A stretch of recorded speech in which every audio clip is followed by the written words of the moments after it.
What would you do if the person you feared most lived under your roof? No cameras, no scripts, just fear. 1 week before Rob Reiner, Hollywood icon, beloved husband, father of 5, was found brutally stabbed to death inside his $13.5 million Brentwood estate, he made a chilling confession. Before we continue, please hit the like button, subscribe to the channel, and turn on the notification bell for updates. And it wasn't to a reporter or in some podcast interview. It was whispered, behind closed doors, to someone he thought he could trust. "I'm afraid of Nick," he said. "He talks to himself in the dark, and he carries a knife." Let that sink in for a second. Not a tabloid rumor, not a throwaway comment. A father fearing his own son. Now imagine this. 7 days later, that same son, Nick Reiner, 32 years old, living quietly in the guest house out back, was arrested, blood-stained, wide-eyed, and eerily calm. The charge? 2 counts of first-degree murder. The victims? His own parents. Rob Reiner, the man who gave us Stand By Me, A Few Good Men, The Princess Bride, and so many iconic moments of warmth and wisdom, was, in his final days, hiding a secret terror. Not of strangers, but of family. And that, right there, is where this story begins. Because if the final days of Rob Reiner's life read like a psychological thriller, it's because they were. A house that should have been a haven had become a trap. A son who once shared red carpets and childhood memories was now lurking in shadows. And behind the smiles of one of Hollywood's most enduring families, something deeply disturbing had been festering, quietly, steadily, dangerously. And no one saw it coming. Or did they? Rob's inner circle had started noticing changes. He'd show up late to meetings, distracted, irritable, clutching his phone like a lifeline. Close friends said he looked haunted. He stopped inviting people to the house. Even longtime collaborators, people who'd practically lived in his home while working on scripts, were suddenly kept at arm's length. When asked, he'd just smile politely and say, "Things are a bit complicated right now." But in truth, it wasn't complicated. It was terrifying. Because while the world saw Nick Reiner as the quiet, somewhat eccentric son of a famous director, what they didn't see was the growing darkness behind his eyes. The whispers at night.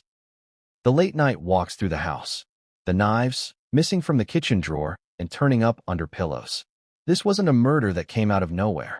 This was a countdown. So why didn't anyone stop it? That's the question that's been haunting Hollywood ever since. How does a man like Rob Reiner, a respected, powerful figure, end up living in fear of his own child? Why didn't he call the police? Why didn't he kick Nick out of the house? Why didn't he warn more people? Or did he? We've spent months gathering details. Court documents, police reports, therapist interviews, unreleased family footage, audio messages, whispers from Hollywood insiders. And what we found is nothing short of staggering. Because not only did Rob Reiner know he was in danger, he documented it. Privately, quietly, like a man who knew that no one would believe him until it was too late. And he was right. But before we get there, before we uncover what was hidden in Nick's guest house, what Romy saw when she found the bodies, and what the FBI discovered in the backyard, we need to go back to the final 7 days of Rob Reiner's life. Because in that last week, everything changed. He gave away a prized book. He wrote a letter to a lawyer. He cried during a call with his daughter Tracy and then deleted the call log. He told a friend, "I feel like something is building, and I can't stop it." And most disturbingly, he stopped locking the front door, but started locking the one that led to the guest house. Ask yourself, why would he do that? Because he wasn't afraid of strangers breaking in. He was afraid of what might already be inside. Now, let's be clear. This isn't some trashy tabloid tale.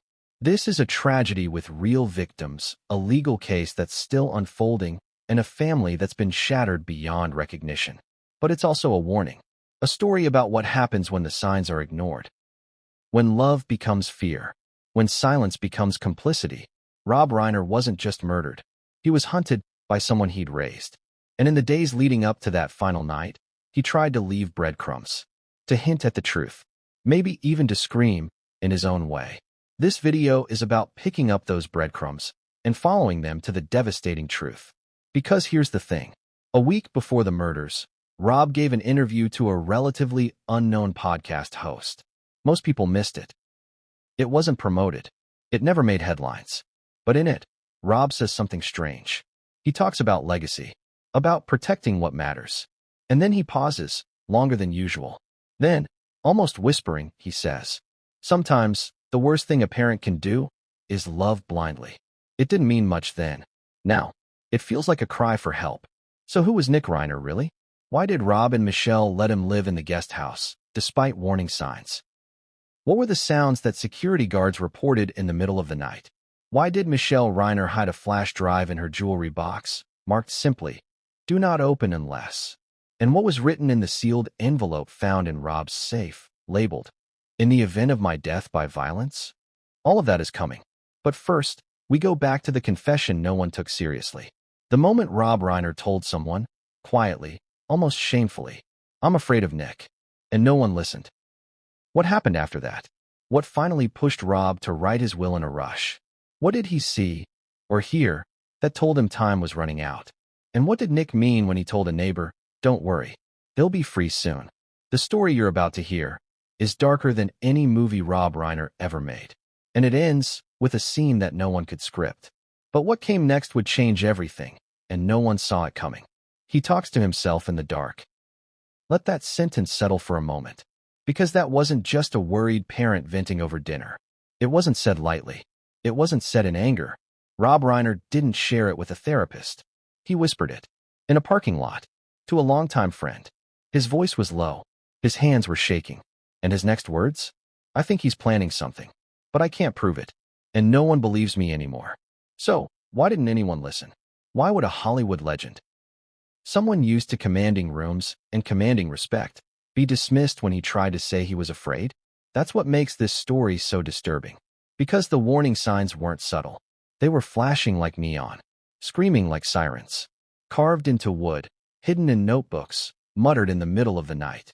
But every time Rob tried to say something, he was met with a smile, a pat on the shoulder, or worse, complete silence.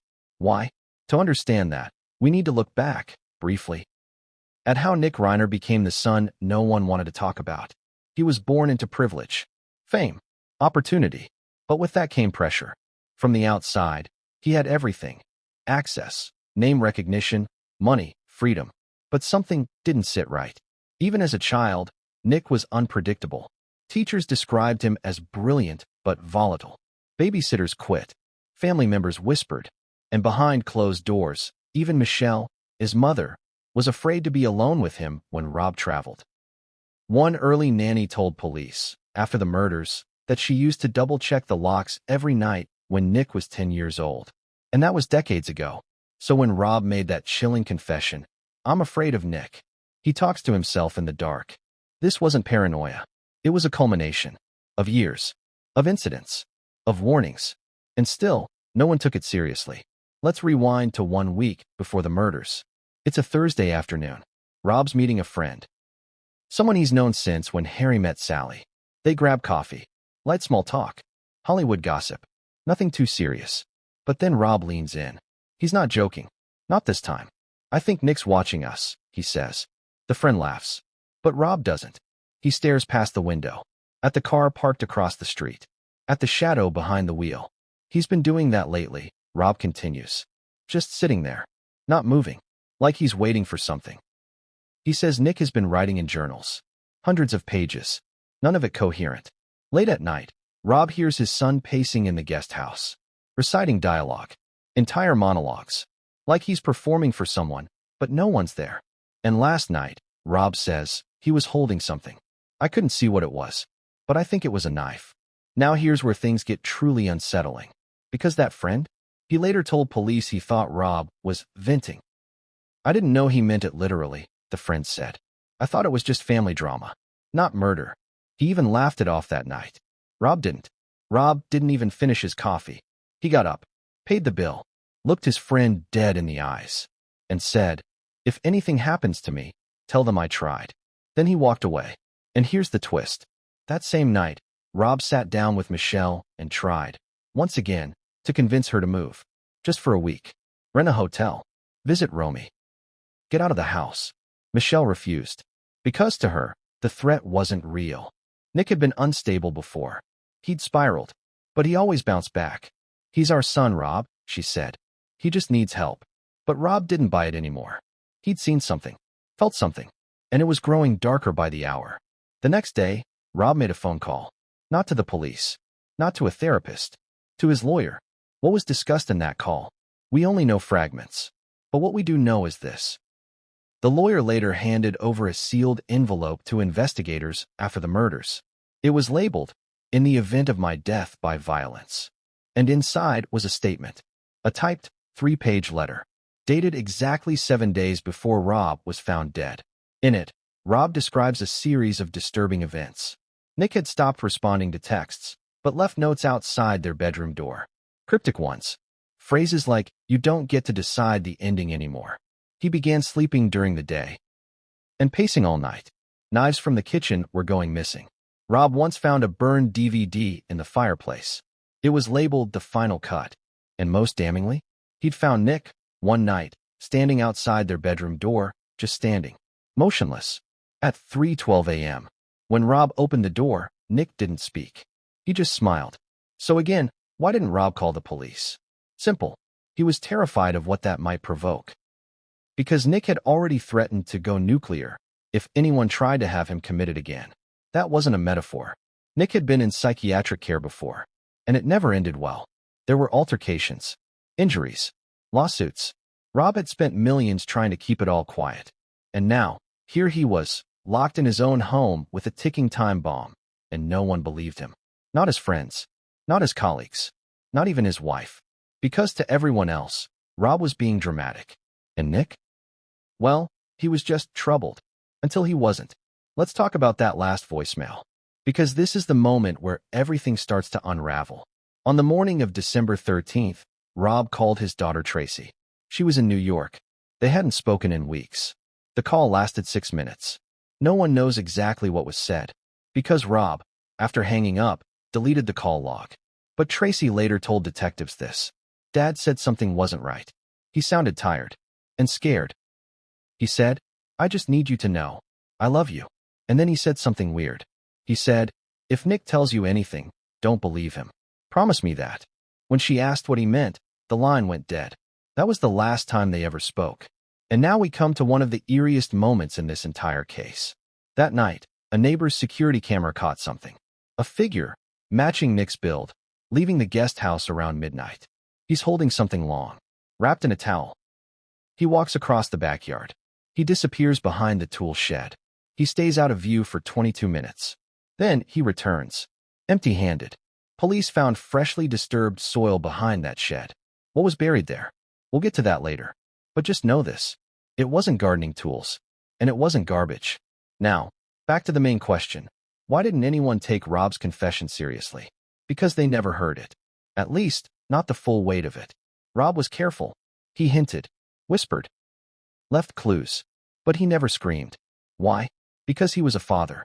Because even in his fear, he didn't want to destroy his son. Because some part of him, maybe the part that made him such a great filmmaker, still hoped there'd be a twist. A second chance. A different ending. But life isn't a movie. And Nick wasn't acting anymore.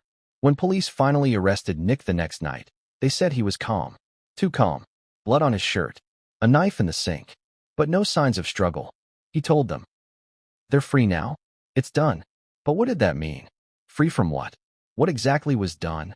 And what did they find, hidden behind a loose board in Nick's guest house closet, a space no one knew existed? We're about to go there. But what came next wasn't just disturbing. It was cinematic. In all the worst ways. What does evil look like when it wears slippers and walks the halls of a mansion? The Reiner estate was the kind of place realtors whisper about. $13.5 million. Sprawling. Impeccably landscaped. Tall hedges like green walls. Stone fountains humming in the distance. Everything designed to protect, to impress, to relax. But beneath the luxury was something else. Something no one could see, until it was far too late.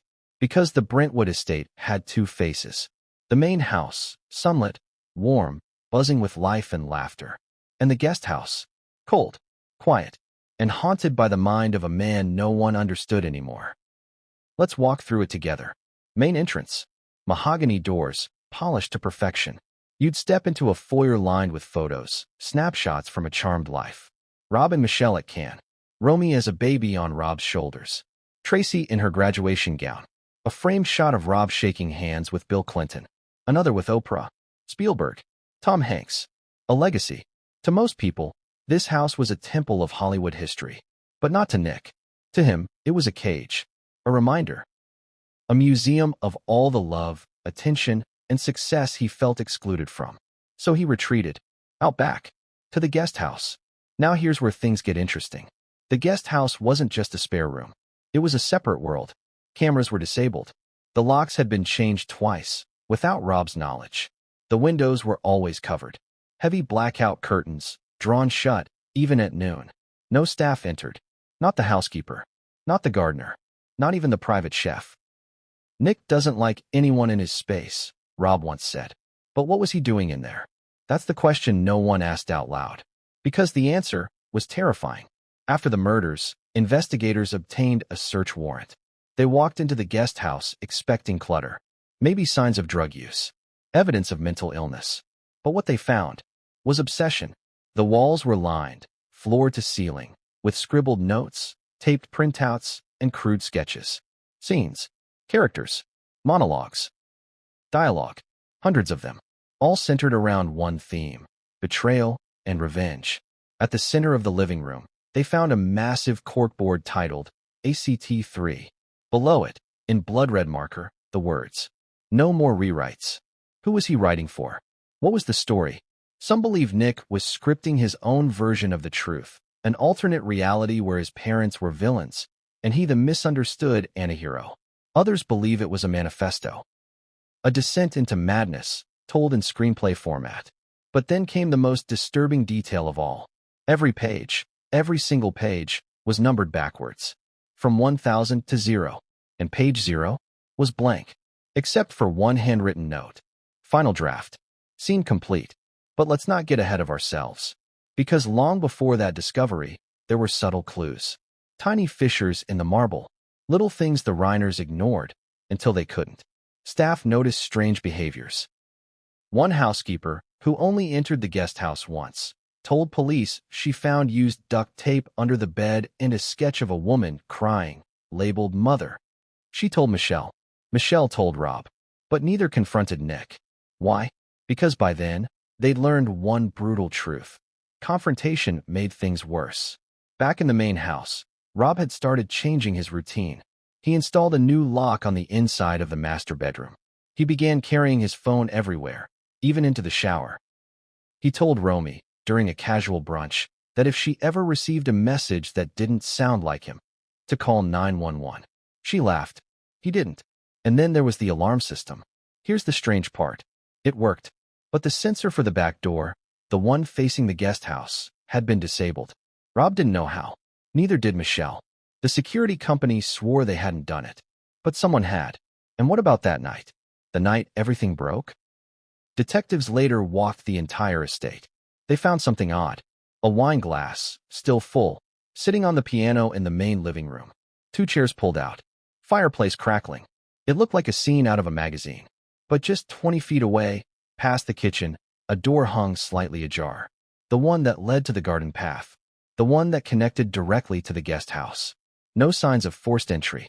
No struggle, at first glance. But then came the forensic details. Tiny smears of blood on the light switch in the hallway.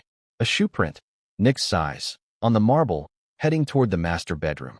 And in the guest house, a towel, soaked, hidden in a bathroom cabinet, wrapped around a kitchen knife. The same knife that would later be identified as the murder weapon. But here's the twist. That knife? It didn't belong to the guest house. It was part of a set from the main house kitchen, the one Michelle used every morning. This means Nick didn't bring the weapon. He took it from them, from their home, from their world, and then walked it back across the yard, covered in blood. Now let's talk about the garden. Because one of the strangest, most haunting details in this story is buried in the soil.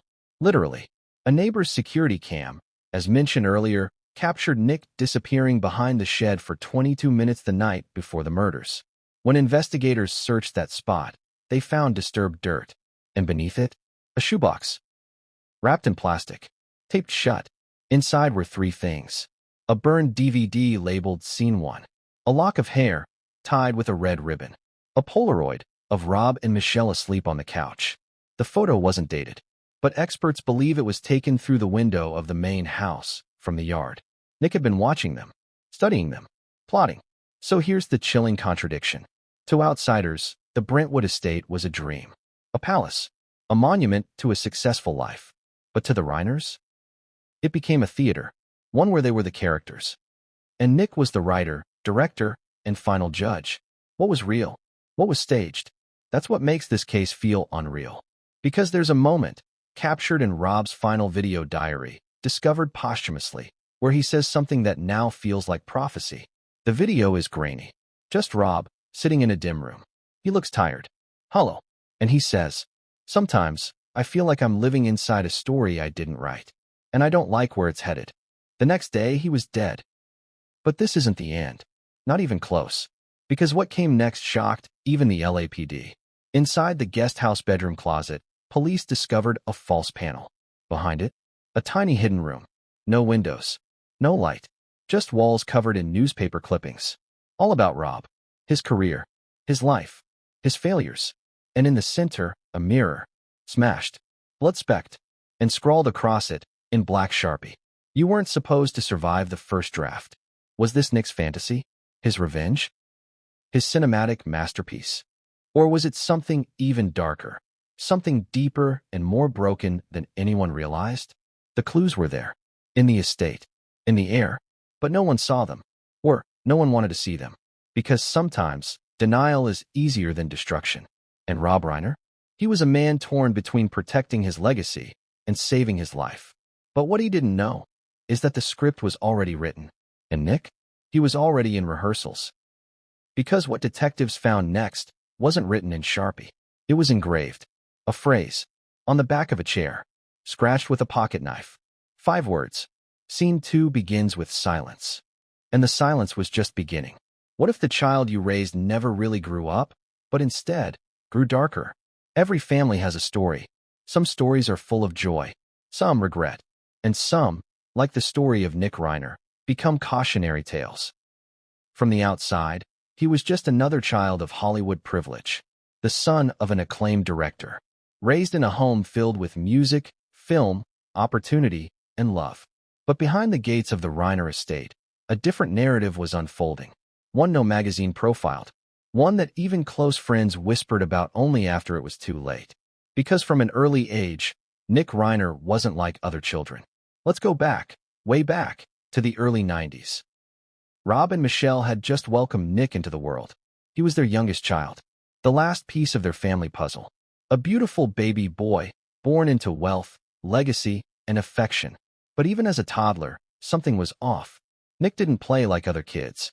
He didn't engage, didn't laugh easily, didn't like being touched. He had a fascination with mirrors. He would sit for hours, just watching himself. And then came the tantrums. Violent, long impossible to explain. He wasn't just acting out, he was exploding. One nanny quit after 3 weeks. Another claimed he bit her during a bedtime routine. A third left in tears, saying, "I've worked with children for 20 years. I've never been afraid of one, until now." But Rob? Rob refused to see it. To him, Nick was just sensitive, misunderstood. A boy with too much imagination and too few friends. And when teachers at Nick's exclusive private school raised concerns, Rob was quick to push back. "This is Hollywood," he once reportedly said. "Everyone's a little eccentric." But this wasn't eccentricity. It was the start of something darker, something spiraling. As Nick entered his teenage years, things escalated. Drugs, fights, expulsions. He was kicked out of 3 schools before the age of 16. Each time, the pattern was the same. At first, charm, creativity, wit. Then, volatility, threats, isolation, obsession with scripts, revenge fantasies, and control. In one instance, Nick was caught rewriting a teacher's lesson plan, crossing out their name and inserting his own. On the final page, he wrote, "Only one author can write the ending." The school expelled him. Rob pulled strings to keep it out of the press. And that's the thread we need to follow. Because every time Nick crossed a line, someone swept it away. A therapist was hired. A school administrator was paid off. A judge was convinced to grant a deferred sentence after Nick vandalized a classmate's car. Each time, the problem was handled. And Nick? He learned something dangerous, that there were no consequences. By the time he was in his early 20s, Nick had 2 arrests, a restraining order, and a stint in rehab under his belt. But it wasn't enough to wake anyone up. Rob still held out hope. He gave Nick a writing assistant job on a minor studio project, an uncredited gig meant to build discipline.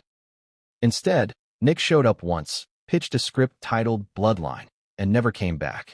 When the producer passed on it, Nick sent him a message. "You just killed the only thing keeping me from becoming what you all fear." No one reported it. No one followed up. They should have. At home, Michelle tried to reconnect. She set boundaries, enrolled Nick in therapy, even brought in a live-in counselor for a brief period. But Nick grew more resentful. He began referring to her as the editor, as if she were trying to rewrite him. Here's where it gets chilling. Nick had a whiteboard in his room growing up. At first, it was used for school assignments. But after age 15, it turned into something else. A storyboard of his life. Days were categorized as scenes, weeks as acts. People had character codes. R equals Rob, M equals Michelle, T equals Tracy. And across the top, a phrase written in marker. "You are all in my movie." Family therapy sessions were a disaster. One therapist described them as like sitting in a Cold War. Rob tried to be diplomatic. Michelle, emotional. Nick, sarcastic, detached. He often stared at the ceiling, reciting movie dialogue instead of engaging. In one infamous session, when asked how he felt about his father, Nick replied, "He's a director who doesn't know when to yell cut." He then smirked and asked if they were being recorded. The therapist ended the session early. Nick never returned. So when Rob whispered, "I'm afraid of Nick," he wasn't being dramatic. He was remembering. The broken mirror at age 7. The knife in the couch cushions at age 10. The anonymous hate email sent from burner accounts traced back to Nick's laptop. All swept under the rug. All forgotten, until blood stained the carpet. And here's the contradiction. Despite it all, they loved him. Rob and Michelle never cut him off. Never gave up. Even when friends begged them to send Nick away. Even when Romy said she didn't feel safe bringing her daughter over. Even when Tracy stopped coming home for holidays. They kept hoping. Because that's what parents do. Even when it kills them. One former therapist described Nick as chronically delusional, but highly functioning. He knew how to blend in, how to mimic empathy, how to pretend to care. But when he was alone, the masks came off. And so did the control. A caretaker who briefly lived on the property recalled hearing screams from the guest house. Not violent ones, performance screams. Nick acting out scenes, sometimes yelling at imaginary characters, other times whispering. The caretaker assumed he was practicing, until one night, she crept up to the door and heard him say, "No, that's not how it ends. You die first." Then she screams. Then the lights go out. She quit the next day. No one ever replaced her. So why didn't anyone force Nick into treatment? Because every time they tried, he threatened to disappear. He told Rob once, "Put me in a hospital again, and you'll never see me. But you will feel me." It wasn't an empty threat. After one failed intervention, Rob woke up to find his prized Emmy shattered. Next to it was a single page from Nick's screenplay. The line, "Final act, father loses everything." Still, Rob didn't kick him out. Instead, he made a deal. Nick could live in the guest house. Separate space. No interference. But also no contact. At least, that was the plan. But here's the tragedy. Isolation didn't fix anything. It fed the darkness. Nick turned that guest house into a shrine of delusion. Scripts, storyboards, audio recordings. He recorded himself playing multiple characters. He rehearsed conversations that never happened. And the final script? It was titled simply, "The Cut That Kills." So when Rob confessed, he talks to himself in the dark. He wasn't just being poetic. He was being literal. Nick's darkness wasn't just inside him. It filled every inch of that space. And it had a body count, even if no one saw it yet. Because what happened on December 14th wasn't spontaneous. It was written, rehearsed, staged. The culmination of a lifetime of resentment, madness, and ignored alarms. Nick didn't snap. He delivered a final scene. A finale. And when police finally opened that last hidden drawer in the guest house, they found a USB drive, labeled, "Director's Commentary." What was on it? That is coming. But the next clue? was left behind in ink. A spiral notebook filled with doodles. And on the last page, fade to black. But there was one more thing, one more chilling clue that no one expected. Something Nick left in Rob's study days before the murders. A handwritten letter, sealed in red wax, titled, Scene 1 Retake. Inside was a plan, a schedule, and a promise that everything was going exactly as written. What if the family the world envied was barely holding it together behind the scenes? You've seen them on red carpets, in glossy spreads, laughing, smiling, posing. The Reiners were Hollywood royalty. Rob, the director of The Princess Bride, Misery, A Few Good Men. Michelle, the serene photographer always by his side, private, elegant, wise. Their children, Tracy, Romy, Nick. Each part of a legacy that felt untouchable. From the outside, they had it all. But behind the camera, they were crumbling. And no one wanted to call cut.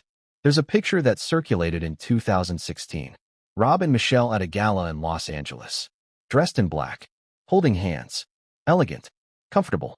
But if you zoom in, really zoom in, you'll catch something in Rob's eyes.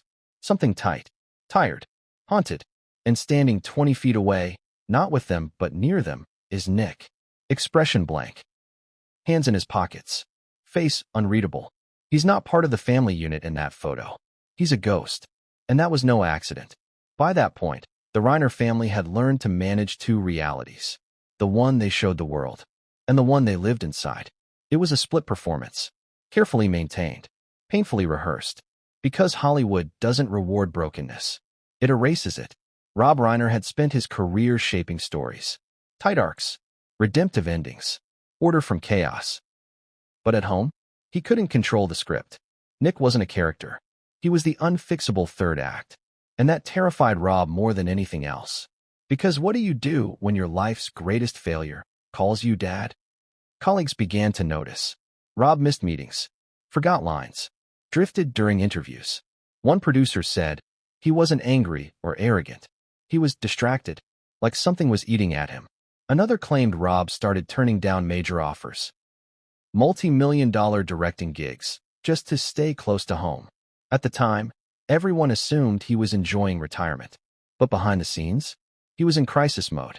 And he wasn't alone. Michelle, for her part, tried to stay grounded. She poured herself into her photography.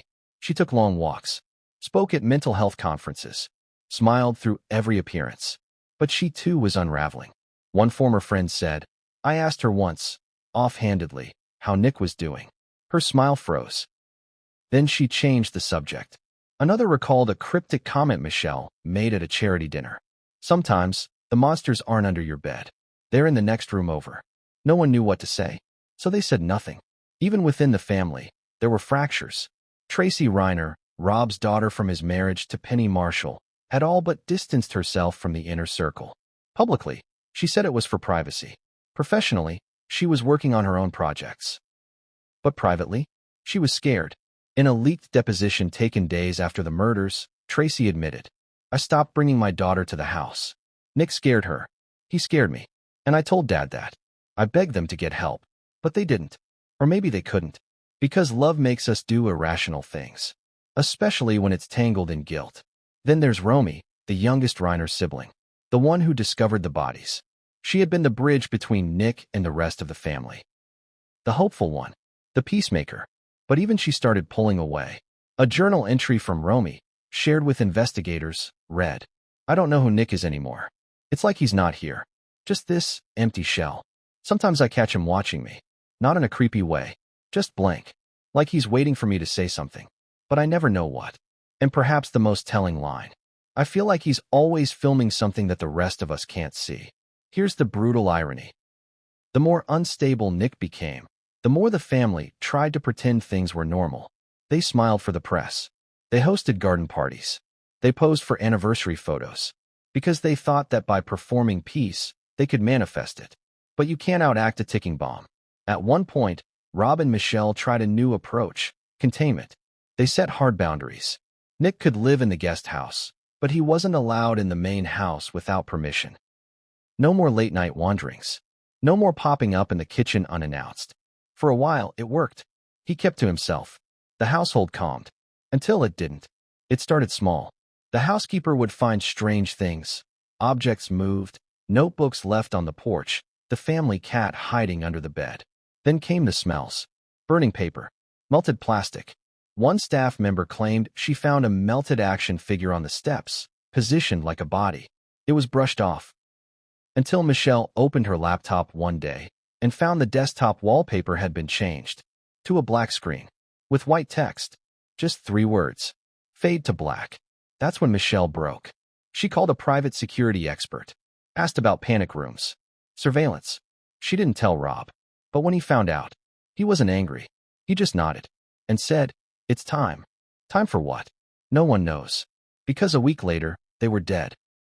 But before we get there, we need to talk about what was found after the murders. Because hidden in a drawer in Rob's study, beneath a stack of old scripts, was a voice recorder. It contained 6 audio memos, all from Rob, none longer than 3 minutes. Each one was dated. Each one was raw. The final one was recorded the night before he died. His voice is low, shaky. He says, "If anyone finds this, I'm not crazy. I'm scared. I love my son, but I think he's sick. And I think he's going to hurt us. Michelle doesn't believe me. Romy doesn't want to see it. But I see it. I see it every day." He pauses, then finishes with, "If something happens to us, don't say we didn't try." Let that sink in. The man who gave the world the American president was leaving a message like a prisoner of war. Afraid. Alone. Unheard. And the worst part? He wasn't wrong. Because Nick Reiner, the boy who never quite grew up, had finally decided he was done being the forgotten son. He wanted his scene, his act, his ending. And what came next wasn't just brutal. It was cinematic.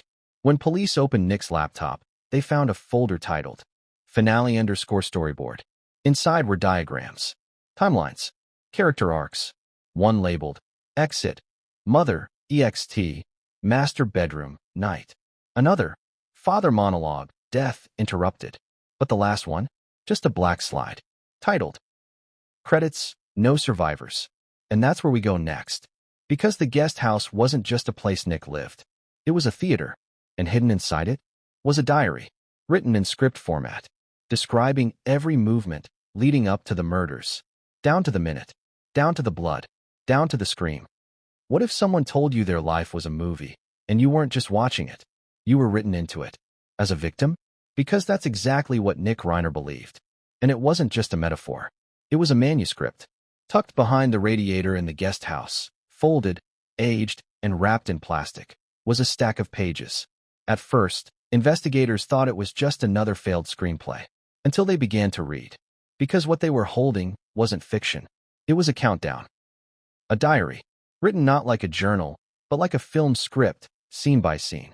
Every line directed, every moment choreographed. And the final page? It was dated December 14th, the day Rob and Michelle Reiner died. Let's back up. After the murders, the guest house was sealed for forensic analysis. But it wasn't until a second sweep, 3 days later, that a junior officer noticed something strange. The radiator in Nick's room was loose. One bolt wobbled, revealing a hollowed-out cavity behind it. Inside, a manila folder labeled in red Sharpie, for the archive. And what was inside would haunt the entire investigation. The document was 147 pages long, written by hand, formatted like a film script. Character names, scene directions, parentheticals, even camera angles. But it wasn't a screenplay. It was real. And its working title? The Cut That Kills. The pages detailed the final 2 weeks of Nick's life leading up to the murders. But they weren't reflective. They were deliberate. Methodical. As if Nick weren't documenting, but rehearsing. Each entry was presented as a scene. Each scene had a time, a location, and a purpose. Scene 12. Mother in kitchen, smiles too much. Distracting. Disconnected. Correction needed. Scene 25. Father's office, late night. He's onto me. He's reading my scenes. Danger increases. Timing moved up. Scene 39. Guest house bathroom, blood rehearsal. Confirm weight of weapon. Practice grip. Yes, you heard that right. Blood rehearsal. And then came the dialogues. But these weren't just fantasies. They were actual conversations. Some of them were word-for-word transcripts of real interactions, moments the family thought were private. Investigators believe Nick had been recording them for months. using hidden mics, maybe even his phone. There were lines from Michelle's therapy sessions, exchanges with Romy in the garden. A chilling quote from Rob. "If I didn't know better, I'd think you were writing a horror movie and we're the cast." Nick had written that exact line 3 weeks before Rob ever said it. Which begs the question, was Nick scripting his family or manipulating them to follow his script? Here's one of the most terrifying scenes found in the diary. Scene 52, EXT, patio, father alone. Father steps outside, looks up at Moon, pauses, turns. Father, softly. "I know you're watching me. Son." Off screen. "I always have been." Fade to black. Investigators believe this was imagined. But it wasn't long after that scene that the actual patio security light was found shattered, and Rob stopped stepping outside at night. Coincidence? Or did Nick act out that scene? No one knows. But it doesn't stop there. The diary took a darker turn in its final third. That's where the entries moved from eerie to operational. The language shifted. Less theatrical. More militant. Scene final. Entry at 2:12. Lights out. Door unlocked. Distraction prepared. Silence is key. He wrote about hiding the weapon, timing his movements to the house's creaks and alarms, knowing when Michelle took her medication, when Rob would be asleep. Even the angle of approach, from the hallway, not the door. It was all mapped, like a war plan, or a heist. Only instead of stealing, he was erasing. And the most chilling part? The cast list. Yes, a cast list, found stapled to the back page, with initials, character descriptions, and emotional notes. R, the broken director. M, the passive witness. T, she left early. Smart. R2, potential interruption, minimal threat. N, the visionary. That's how he saw himself. Not as a villain, not even as a murderer, but as a visionary. But let's talk about what else was in the folder. Because the script wasn't the only thing hidden there. Beneath the diary were 2 Polaroids. One of Rob and Michelle asleep on the couch, taken from a low angle, outside the window. The other? A blurry photo of Rob, in his study, looking directly at the camera.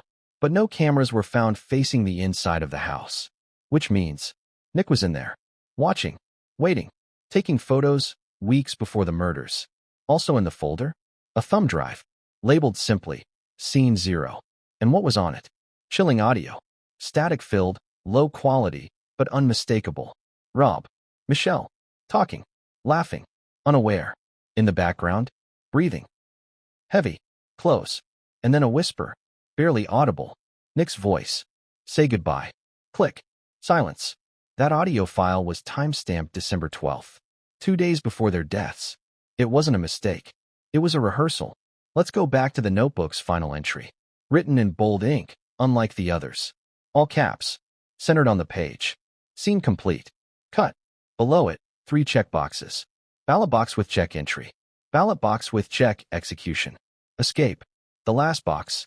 Left unchecked. Meaning, he didn't plan to get away. Or maybe, he didn't think he had to. So what was Nick's endgame? Was this all some desperate cry for help? Or was he trying to immortalize himself? To go down not as a forgotten son, but as the writer, director, and star of a final act no one could undo? One of the investigators, a 20-year LAPD veteran, said, "I've seen a lot of psychopaths, a lot of crime scenes. But this was authored. Like he wasn't just killing them, he was casting them." But what if Nick's story didn't end there? What if there was still more? Because here's where it gets even stranger. After the guest house was cleared, one more item surfaced. A letter, mailed to a P.O. box in Culver City, postmarked the day after the murders. Inside was a DVD, no return address, and a note. "Premieres soon. Be ready to screen." Who was it for? What was on the DVD? That would blow the case wide open. What happens when a person disappears, but never actually leaves? That's the riddle of Nick Reiner. Because while the world was watching his father walk red carpets, give interviews, and accept lifetime achievement awards, Nick was nowhere. No sightings, no press, no school enrollment, no social media, nothing. For 18 months, Rob Reiner's only son all but vanished from public view. The official story? He was in rehab. Again, the unofficial truth is far stranger and far more disturbing. Let's rewind to early 2021, a low point in Nick's already tumultuous life. He'd been arrested the previous fall for vandalizing a former therapist's car, scratched the words, "You cut me out," into the hood with a garden spade. The charges were dropped after a private settlement. No press. No consequences. Again. But behind the scenes, Rob was panicking. Because Nick wasn't just spiraling. He was detaching. According to leaked correspondence between Rob and a private psychiatric consultant, the family considered involuntary commitment. It wasn't an easy decision. Nick had already been institutionalized once, at age 19, after threatening to jump off the roof of the Reiner estate. But this time, it was different. He wasn't threatening himself. He was threatening everyone else. Emails recovered from Rob's laptop showed detailed exchanges. Rob, to consultant. He talks in third person now, refers to the boy who lives here like it's someone else. I don't know who he's talking about anymore. Consultant reply. This may be a case of delusional detachment. Possibly schizoaffective. If he's hearing voices and assuming character roles, it's critical we intervene before he loses full grip on reality. But intervention never came. Why? Because Nick disappeared. Not literally. He was still on the property. But he ghosted everyone. Didn't speak. Didn't leave the guest house. Covered the windows. Stopped answering the door. He existed in silence. And that was somehow worse. Because it gave him freedom. Freedom to write. To plan. To plot. What no one knew at the time, what Rob may have suspected, is that Nick had begun documenting his disappearance. Like a behind-the-scenes featurette for his own unraveling. Here's where it gets even stranger. Forensic teams found a second diary in Nick's guest house during a third sweep. This one was older, less structured, more manic. Entries dated from March 2021 to August 2022. The title scrawled across the first page, "Shadows Don't Age."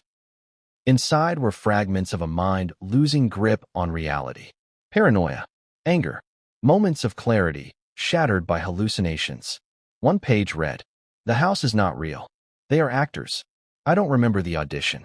Why didn't they let me read the script?" Another, "Mother said she loved me, but she blinked 4 times. That means no. That means she lied." There were rants about being replaced. About Romy being a clone. About Rob being a recast.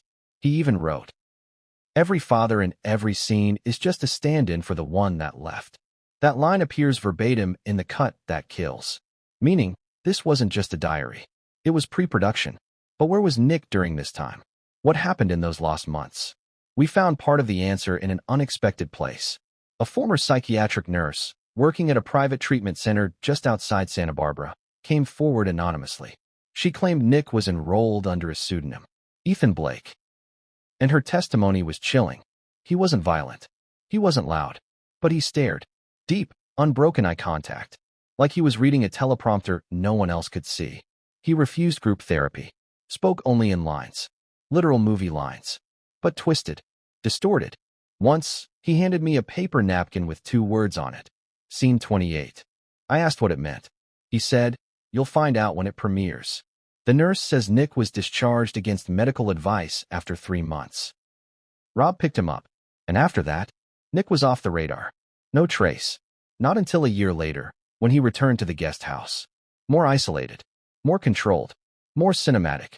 Let's talk about what changed when he came back. Because everyone saw it. Even if they didn't admit it.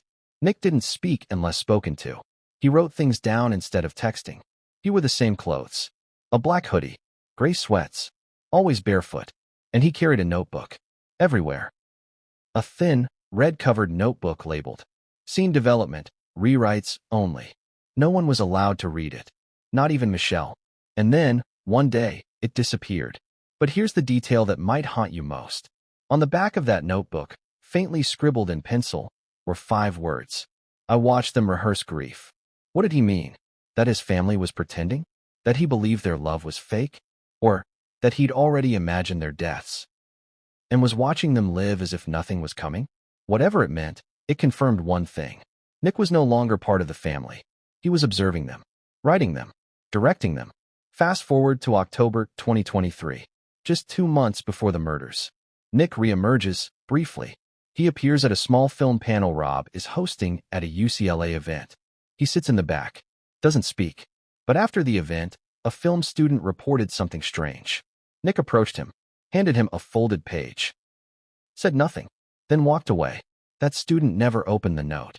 Not until after the murders, when he realized who the man was. The note read, "You've never seen a scene like what's coming. So let's review."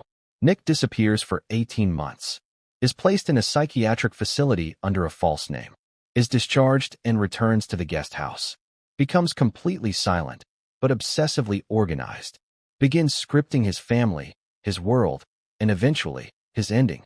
This wasn't a snap decision. This wasn't a moment of rage. This was method acting, and the method was lethal. But we haven't even reached the darkest discovery yet. Because buried at the bottom of the Shadows Don't Age diary was a folded newspaper clipping from 1992. An article about a child actor found dead on a studio lot, killed during a late-night rehearsal gone wrong. Nick had circled one line. The director claimed it was an accident, but the child had no script. Next to it, in red ink, Nick wrote. Then it was his story. This time it's mine.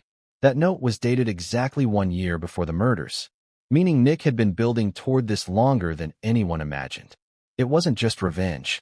It was reclamation. He believed his life had been hijacked, written by others, edited without his consent, censored by love. So he rewrote it, with blood and silence. But there's one final piece of the missing years we haven't revealed yet. Because while investigators were cataloging Nick's guesthouse artifacts, they uncovered an external hard drive. Inside were dozens of video files. Most were rehearsals, self-filmed. Nick, playing all the characters.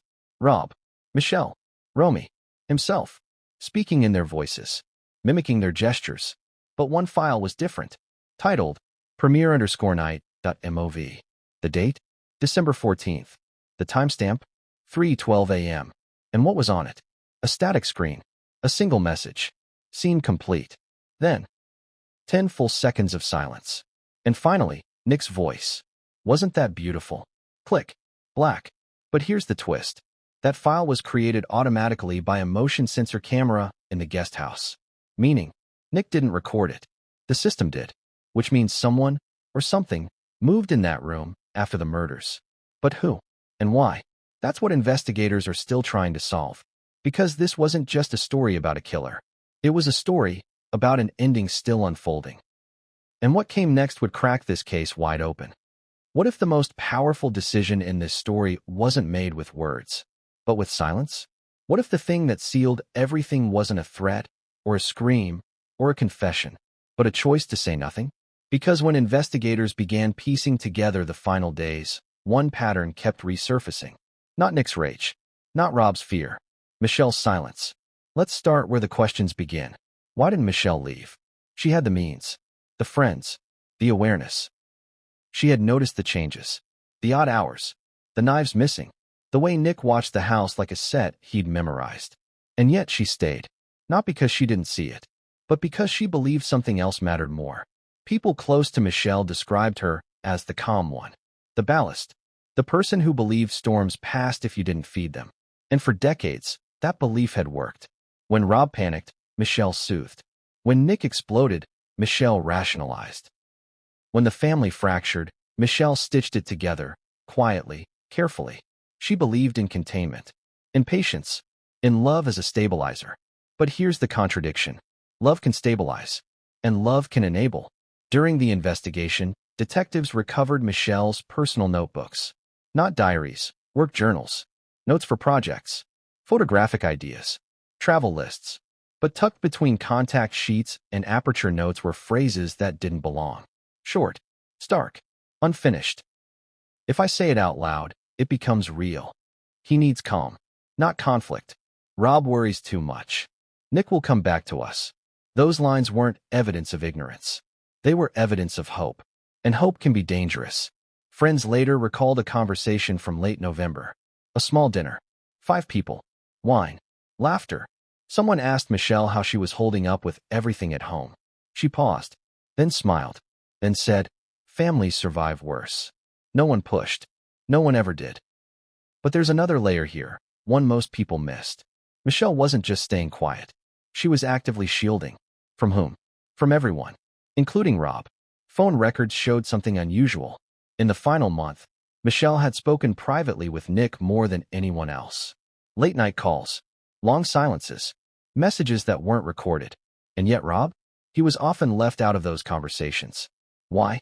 According to one confidant, Michelle believed Rob's fear was escalating Nick. She thought if Rob backed off, if the house calmed, Nick would follow. She believed confrontation would trigger catastrophe, so she tried to absorb it instead.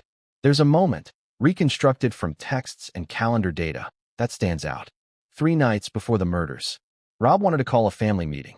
He wanted to set boundaries, ultimatums, deadlines. Michelle said no. She told him to wait, to give Nick space, to not turn it into a showdown.